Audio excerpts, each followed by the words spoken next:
Well, my next guest, he knows very well how these groups operate. He's CNN's national security analyst and the former director of national intelligence. James Clapper is here with us. Also back with me, Mark Dubowitz and Beth Sanner. Director Clapper, thank you for being here tonight. You heard the President of the United States, and he was comparing the brutality of Hamas to ISIS. And we have seen the horrifying videos, the indiscriminate killings. How did Hamas get to this level? Well, I think it starts with the lengthy blockade that Egypt and Israel imposed on the Gaza Strip and restricting goods and services that had before previously gone into the Gaza. And so about 40% of the population are youth. And I think many of this youth got radicalized. The frustration, the sheer hatred of Israel and Israelis is what led to this. And I think there were some other factors that probably affected the timing of the attack. The relationship with 50 years since the Yom Kippur War. And I think that strategically, I think Hamas grew concerned about, and as for that matter, their sponsor, Iran, concerned about the dialogue between Saudi and Israel, brokered by the United States as kind of a follow-on to the Abraham Accords, to normalize relations between Saudi and Israel. And I think Hamas found that extremely threatening and felt perhaps left out of the discussion. It's almost unfathomable for us in the West to comprehend the level of hatred and the animal-like behavior that has been inculcated among Hamas, rivaling, if not exceeding, the violence of ISIS. It is really hard to get your head around. It really is. It's an extraordinary comparison for so many reasons. And we're also reading and learning more. Reuters actually is reporting, Director Clapper, that Hamas actually misled Israel for months as it was planning the attack, and even may have constructed a mock Israeli settlement in Gaza where militants actually practiced a military landing and trained how to storm it. How could that have been missed then, if true, by Israel and also our own intelligence? Well, Laura, I think, some years ago I toured along as a guest of the Israeli army along the Gaza fence line and got to personally observe the intense scrutiny that Israel mounted on a 7x24 basis into the Gaza. Cameras up and down the line, the fence line, signal intelligence collection, tapping into their telephones and all that. And I think Hamas went to school on the Israelis and just sustained what had become the normal intelligence picture that they portrayed to the Israelis. And I'm quite sure, and I think Beth has spoken to this, and I agree with her, that they did things in person, broke up into very small cells, probably each one of which didn't know what the other cells were doing. Now they didn't do this overnight or in a week. This took months of planning.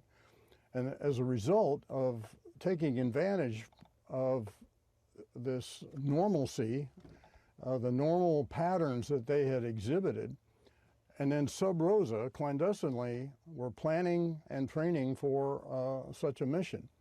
Now, I can't speak to whether there was a training facility.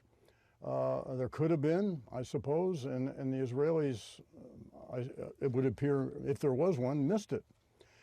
For the Israelis' part, they became preoccupied with other things, notably the West Bank, as more settlements, both licit and illicit, were established in the West Bank. That created a tense situation, friction and security incidents in the West Bank. So what the Israelis apparently did was try to automate as many of these surveillance stations as possible, even automated machine guns, which are unmanned. Well, again, Hamas went to school on that, and they took the communications relay towers out so that the cameras were no longer operative.